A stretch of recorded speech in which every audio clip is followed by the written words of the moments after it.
so that you can add your bedrooms over on 10-1. Yeah, because there's nothing that refers to R40 or R80, 3-2.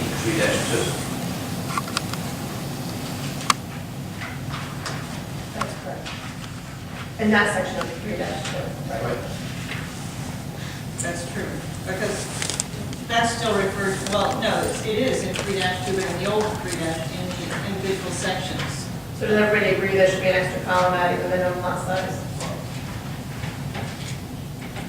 In 10-1? 10-1. Yes.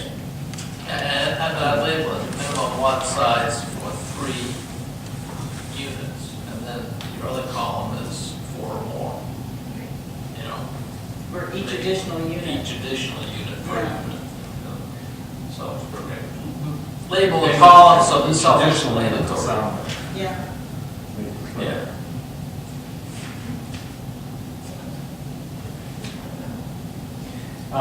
Okay, question, just a point, just to throw it out there. The reason we're at this discussion now is basically to put back into the new zoning ordinance something that should have been in when we approved it a month and a half ago. If we make too many changes to these tables, is that going to confuse the council, complicate the issue? I think the goal is to get the ordinance into a point where it makes sense to people that read it and that are trying to comply with it. I think that was it's a valid clarification. Okay. I think if it's clear to the council, then they won't have a problem with it. It's just easy to read. It's just, we've been struggling with it because we've been trying to not only look at the value of it, but also understand the clarity of it. So the process is, so we're going to make this, go ahead, change the table, make a clarification, and now we've got to send this, we have a limited amount of time here. We have a deadline to get this done, right? Because our moratorium only lasts for X number of days. 6 months. 6 months, okay. So we're not going to do that. So do you want to take it back again, make the change, and we'll come back and bless it? I would say that if everybody's in agreement with the changes that have been made so far, I can also come back with a memorandum, a draft memorandum to the council that will outline the statements of consistency with the comprehensive plan and the findings of fact. I think it's great. Before you go, anything else on these changes? I got one thing. I may have missed it because I wasn't at the last meeting, but I know at the meeting before we started this, there was a lot of discussion about, in table 3.2, the multi-dwelling in the R20 district is at 200,000 square feet. Was that clarified or agreed to at the last meeting that we were going to leave it there? That's my recommendation. I mean, I think that it doesn't make a lot of sense to me, because really it's just prohibiting it, but I think to change that, because it's such a significant number, that for us to change it to something that's more reasonable and in keeping with the other numbers that are there, I think that we would have to talk about that during the comprehensive plan process. Okay, Yeah. I'll go along with it. I would just like to point out, though, since that comprehensive plan process is probably going to be another year to 2 years for us, playing with it, and then another 2 or 3 years for the state to approve it. We're probably not going to see an approved one for another 5 years. I may be being a little pessimistic. If you look at the zoning, the map of the new map that just came out of the downtown area, and in a comprehensive plan, and in the affordable housing plan, we pretty much agreed, the consensus was that the only place we could have big A affordable housing realistically was in this downtown district.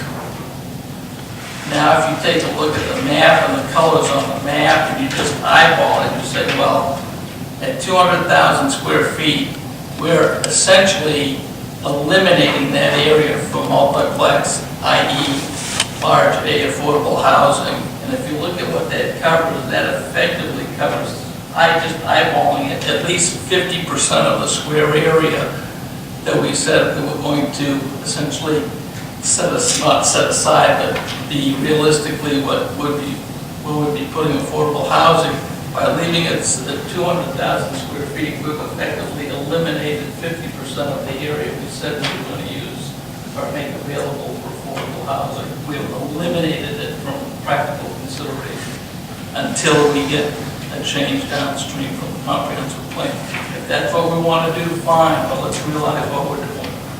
I'm confused about what you're talking about, Barry, because I thought that what we were talking about with multifamily housing was the little a affordable, not the big A, because the big A is encompassed in other changes that we made that were very specific and came out of the charrette. This was sort of an afterthought that we hadn't really gotten It into. will really cover both. When you're talking about affordable housing, whether you're big A or little a, you're effectively talking realistically in Jamestown, in the downtown area, because you have to have, for the house to be affordable in our current, in our environment here, they're gonna have to be on water and sewer, because you just can't realistically, economically put them in other areas. That's a fact of life, okay? So by eliminating the R20, effectively eliminating, by saying you gotta have at least 200,000 square feet before you can put. We're not eliminating it from big A, because that's still covered by the excess square footage for affordable housing. If you have 2 lots, if you have one lot in R20 that's 35,000 square feet, you could subdivide it. Go ahead, keep talking. For large A affordable housing, you can subdivide with a substandard lot and put affordable housing on a Well, I substandard think, lot. what he's talking about is multifamily structure. Right, And- just want to make sure we're clear that we're talking about the two, that we have not eliminated R20. I'm not saying you're legally eliminated, I'm talking What you're eliminating is the practically. possibility of multifamily structures is what you're eliminating. The practical matter is, for affordable housing, you're probably going to have to go to multifamily housing as a practical matter. So as a practical matter, not as a legal one or a legalistic one, as a practical matter, we have eliminated 50% of the area where we could practically put affordable housing in this town. We actually haven't eliminated, we're just maintaining what it was before. And I guess my point is that I really think the charrette got a lot of results back from people saying that they wanted to keep Jamestown the same. We also have a lot in the comprehensive plan about preserving neighborhoods. And my thoughts were going to the comprehensive plan. This is the time to find out how people feel about this specific issue.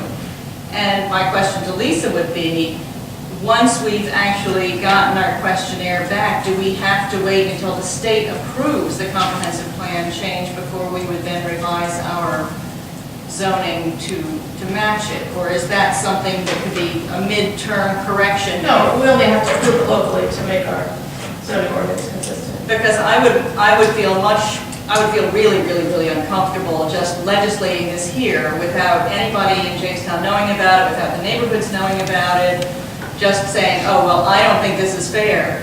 We're going to just change it, and all of a sudden somebody's neighborhood has become a different neighborhood. So I really want this to be a little bit wider conversation than just, the 7 of us and whoever shows up, which is, kind of happenstance. I really. But Barry is correct. Multifamily structures will serve as the big A affordable housing because of our new inclusionary ordinance that we just adopted as part of our, so anything over 4 units is going to be a mandatory 20%. And as a practical matter, I agree with what you was. It's both, no matter how you look No, at it. she just said large A.